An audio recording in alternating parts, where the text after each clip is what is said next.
June is Alzheimer's and Brain Awareness Month, and this Mindful Monday, we're joined by Dr. Jennifer Weingarten from Mayo Clinic Health System. Good morning, Dr. Weingarten. Good morning. Thanks for being here. So, pain is something that many people may not realize is associated with Alzheimer's disease. Can you explain that a little bit for us? Yes, research in the last 5 years has uncovered a distinct link between chronic pain and Alzheimer's disease. Okay.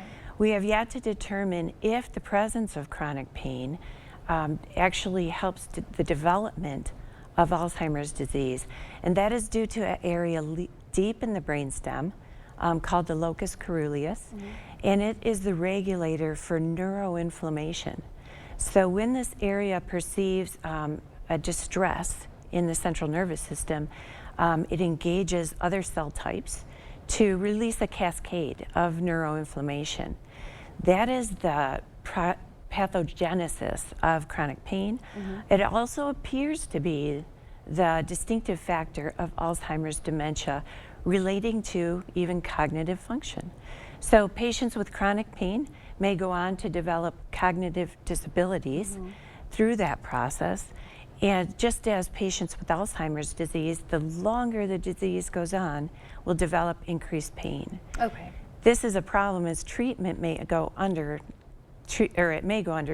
because patients can't relate pain.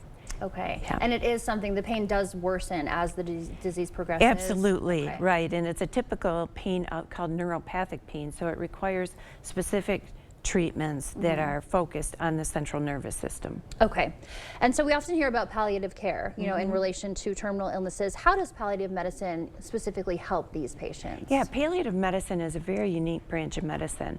Number one, because it's so holistic, taking into account every facet of the patient's being. So the biological or physical realm, the psychosocial, and even spiritual realm. So as a specialty, we are multidisciplinary. So we have physicians or clinicians that treat the disease process, social workers to help with all of the social concerns, chaplaincy. And so the earlier in the course of Alzheimer's dementia that a patient is sent to palliative care, the longer we can work with them.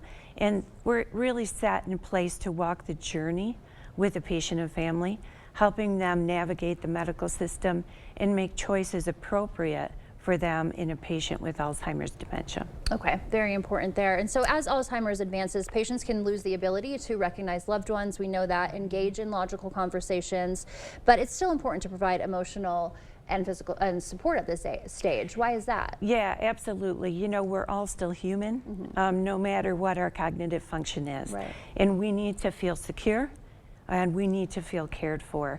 And I think the natural inclination as visits get more difficult, being there in the moment with that person becomes a challenge. To realize what they need is to feel safe, secure, and even loved. So focusing on things that are not language-based is important to them. Using things like touch or gentle music that is appropriate for them, and reminding ourselves not to overstimulate are key features to making sure you have a good amount of time or a visit with your loved one. Okay, and physical presence, I'm sure, transcends, you know, a lot, just having someone Absolutely. there. Having someone there holding your hand and providing that special touch and care. Okay, well, thank you so much for being here this morning. Absolutely. All right, stay with us. We're back right after this.